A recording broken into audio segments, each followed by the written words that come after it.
Why would a relationship scientist think that writing a book about jobs is a good idea and makes sense given my expertise? I actually think that when it comes to the workplace, we have a relationship with our jobs and with our careers in much the same way that we have relationships with other people. As I talk to people about kind of the growing pains they're dealing with at work or any of the hiccups they're facing, the language they use is relational in nature. They talk about their emotions, their ambivalence, feelings of up and down. I love my job. I dislike my job. I feel disconnected from it in the same way that we talk about our relationships with other people. And so I think embracing this relational mindset can really kind of help move the needle on getting people to understand the psychological source of their unhappiness at work.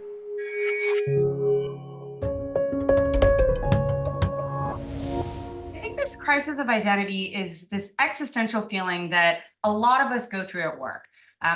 The way I think about this in the workplace is really kind of tethered to two main constructs. So you can imagine that you've been working for a really long time at a place, or you put a lot of work into becoming an expert at something.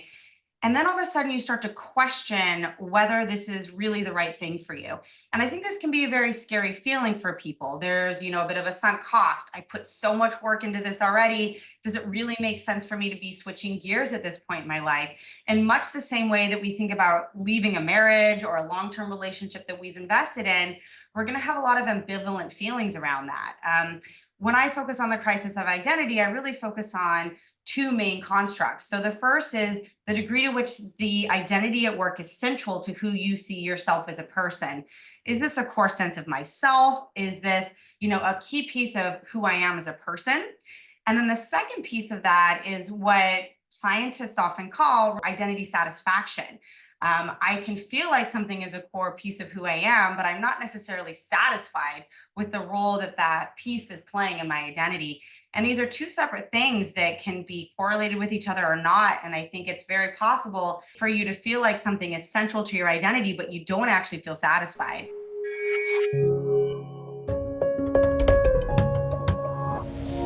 When I wrote this book, I wanted to kind of break it down into five main building blocks or five main psychological starting points that people can find themselves in. And I want to start by saying that these are not mutually exclusive. You can certainly feel identified with one and also identified with another. So the first chapter is on the crisis of identity. So this is the person who has spent months, often years, honing their skills, and they usually have a lot to show for it, but they are struggling with this nagging feeling that maybe this isn't really the right move for me. This isn't the right career for me. And their journey really starts with asking themselves this big question: do I still feel like my old career is a core piece of who I am? And I think you really need to process that, the loss of that old identity, before you can move on to something else. The next chapter is on a person who I call the drifted apart. So if you've ever been in a relationship with someone who you look over and you don't recognize this person anymore, you used to be in love, you used to have chemistry, and now you're not quite so sure what happened. I don't recognize you anymore. Is it me who's changed? Is it the other person? Or in this case, have I changed too much from this career? Or has this career gone in a direction or this job gone in a direction that no longer fits me? And so this person really has to start their journey by really digging deep into where those changes are occurring. Is it the entire industry that's changed? Is it this organization? Or maybe it's just kind of much more local. It's my team, it's the people I spend a lot of time with. And really understanding the source of changes is key for them to move on. The third chapter is on a person who I call the stretched too thin. And I think this person is someone that most of us have been at some point in our lives. These folks are struggling with getting things done in a timely manner. They constantly feel like they have to choose between two different courses, maybe a job they love or a task that they're really interested in and one that they have to get done. They have an endless pile of work and often, they don't get through it by the end of the day. So they're chronically stressed about this. Other people aren't really struggling so much with how they work, but the roles that they're doing. Maybe they've taken on way too many roles. Some of those roles are not congruent with each other. In fact, some of them actually kind of counteract one another. And they're just struggling with figuring out how they can fit all of these things into one workday.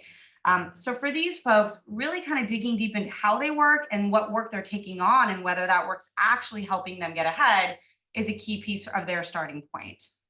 The next chapter is on a person who I call the runner up. So, if you've ever been in that situation in life where you are just chronically coming in second, maybe you played sports growing up or you're on some kind of competitive team, these people tend to get rewarded at work and they're doing well, but they can't quite make it to the next step. They are chronically kind of in second place and they really struggle to know why. They don't know what they're doing wrong.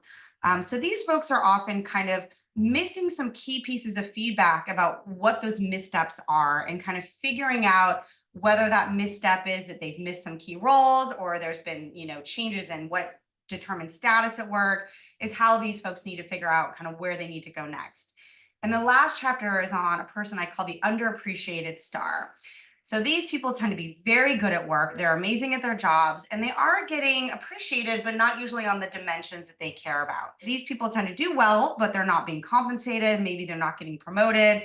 They're rewarded by doing well at work with just more work, more tasks, these types of things. And so for them, after kind of interrogating whether they are in fact great at their job, they have that star status, they then need to figure out what is their value in the marketplace. Are they valued as much as they think they are? And then a kind of second key piece of that is even if they are stars, even if they're amazing at their jobs, maybe the market just doesn't really care about star status. They're in the 95th percentile, but most companies, they're fine with the 80th percentile. So kind of knowing whether star status is even kind of relevant for getting a raise or promotion is something that they have to kind of dig deep into and figure out in their journey.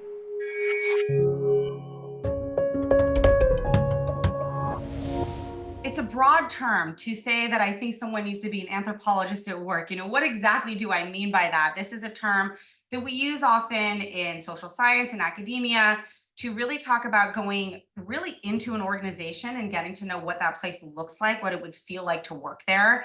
I think there's a bit of a misconception right now that you can really learn about a career. You can know exactly what that career would be like by doing what we call passive learning. So reading about it online, watching TikTok videos, there's plenty of information out there that can give us knowledge about a workplace.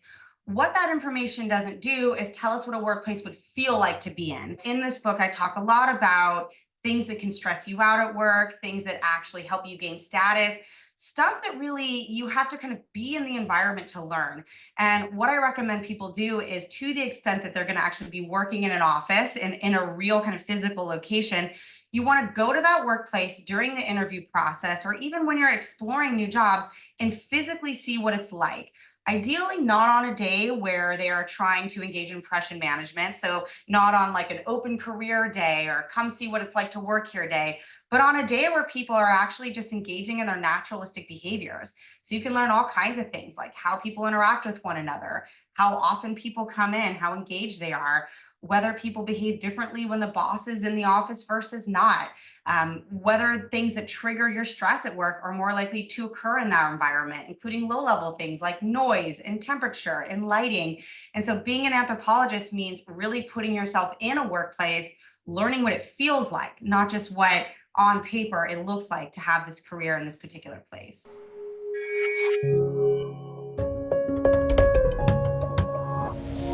One of the questions I dig into this book is why we struggle to read our status at work and why it's so important for us to have an accurate sense of our status.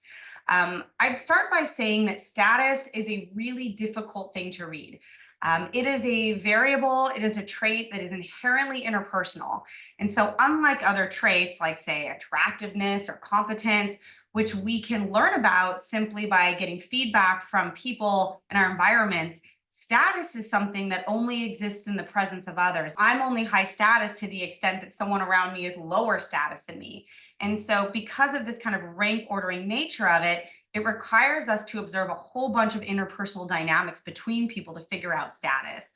So, for example, if I'm contributing in a meeting and I say something and nobody picks up on that and we switch gears, that's actually an indication that I might not have that much status. But most people don't associate things like change in conversational tone or topic as related to status because it seems to be something that just goes along with the natural flux and flow of a conversation.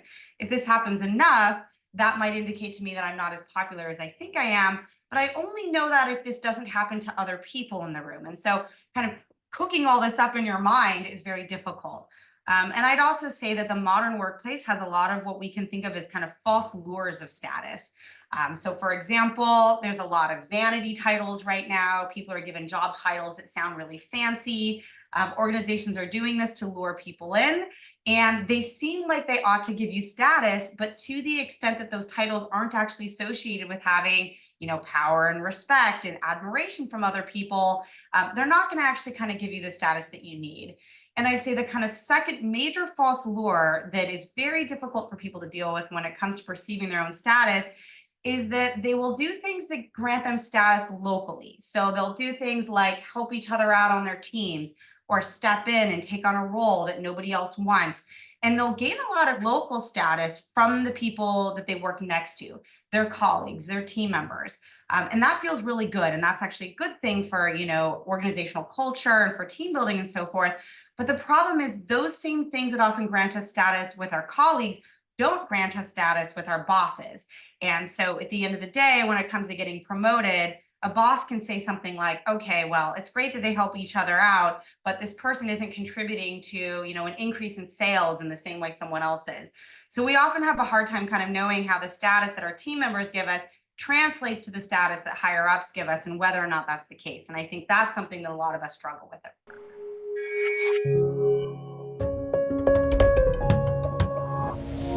In the opening chapter of this book, one of the first things that I recommend people do is take what I call the daily stress test. And, this stress test really comes out of decades of research in social science about how bad people are at actually knowing what actually stresses them out compared to what they think will stress them out.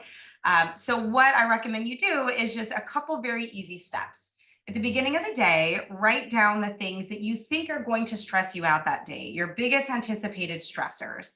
And then at the end of the day, write down whether that thing occurred, how stressful it actually was, but also write down what actually stressed you out that day. And what I found in my own research, and this, is corroborated by lots of social science, is that we're actually pretty good at handling anticipated stressors.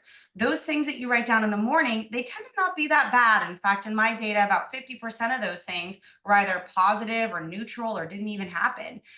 When we can anticipate a stressor, we're pretty good at putting those kind of psychological steps in place to help us deal with it, to cope with it. However, what people are very bad at is recognizing those unanticipated stressors and critically even knowing that these things are going to stress them out in the future. And so I was really surprised to learn that most of the things people wrote down in the evening were things that they deal with all the time. And they're pretty mundane, low level stressors, like not meeting a deadline or having your boss come in your office 10 minutes early and saying, we need to start our meeting now. Things that actually stress them out, they experience a lot, but they don't encode as stressors because they're very used to them. And so I think it's really critical that you document these things along with other kind of symptoms of stress, like sleep deprivation, feeling anxious at work. You will start to see patterns around your stress that you perhaps didn't recognize before. And I think documenting these things is critical for when you do become an anthropologist in the workplace. You can start to look around you and say, okay, well, this place has that thing that I've documented is stressing me out all the time. I've noticed when it gets noisy at work, I can't concentrate. That was a daily stressor that I hadn't thought about before. I'm walking into this organization and it's super loud. It's not going to work for me. So those stressors are actually really critical on your journey of figuring out what type of a workplace is likely to kind of invoke those things and what type of a workplace is not.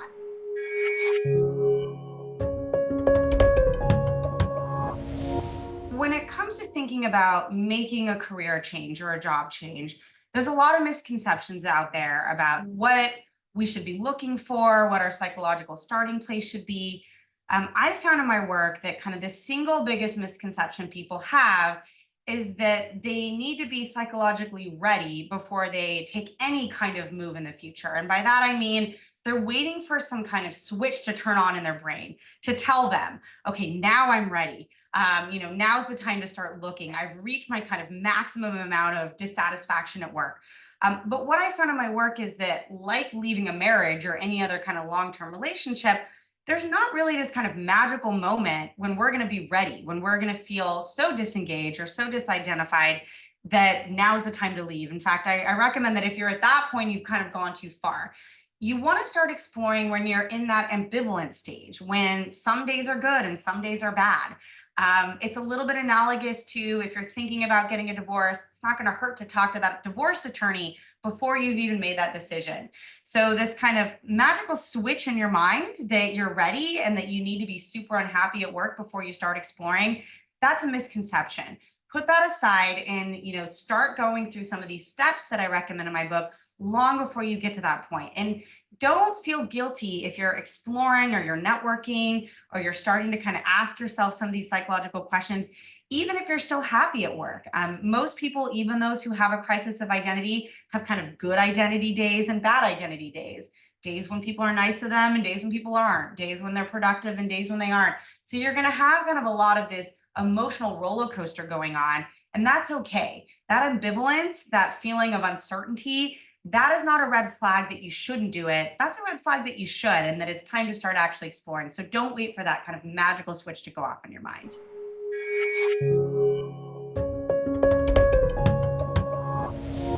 I wrote this book largely for an audience of people who are dealing with their kind of own psychological issues around the workplace, their relationship with their careers. But at the same time, I very much intend for this book to be read by hiring managers, recruiters, managers who don't want to lose people. And I think throughout this book, there's a lot of clues that hiring managers can look for of when people at work are starting to be unhappy, they're starting to disengage. And much like, you could write a book for patients who are dealing with kind of a health issue, that same book is applicable to physicians who are looking for those red flags, looking for those signals that someone is maybe suffering from something that they can diagnose long before things get out of hand. So, hiring managers, for example, if they're worried about people having a crisis of identity, I give them lots of clues that people might be experiencing this. The chapter on people who are stretched too thin, there's lots of clues of what an environment looks like when people are not managing how they work well, managing how they task switch well. And so, if you read this book from the perspective of a hiring manager, you should be able to say to yourself, oh, wow, okay, I think my employees might actually be struggling with this particular psychological issue. What I need to do now is kind of go in, try to diagnose it. I give lots of kinds of self-assessments that you could reframe to hand off to people, see if this is what's actually going on, and then go from there. And then I would add to it that each chapter has a section on the kinds of questions we should be asking and answering during the interview process at multiple stages of interviews. And these are not just questions for people who are on the job market. These are also questions for hiring managers, people leaders who are looking for the right fit. And to the extent that you kind of read that interview section of each chapter from multiple perspectives, you should be able to help close the information gap, the communication gap between employees looking for new jobs and hiring managers. There's a giant gap between these groups of people. There's a lot of misconceptions employees have about what it takes to get ahead, what they ought to be doing versus what hiring managers and people leaders and recruiters who I surveyed say you should be doing.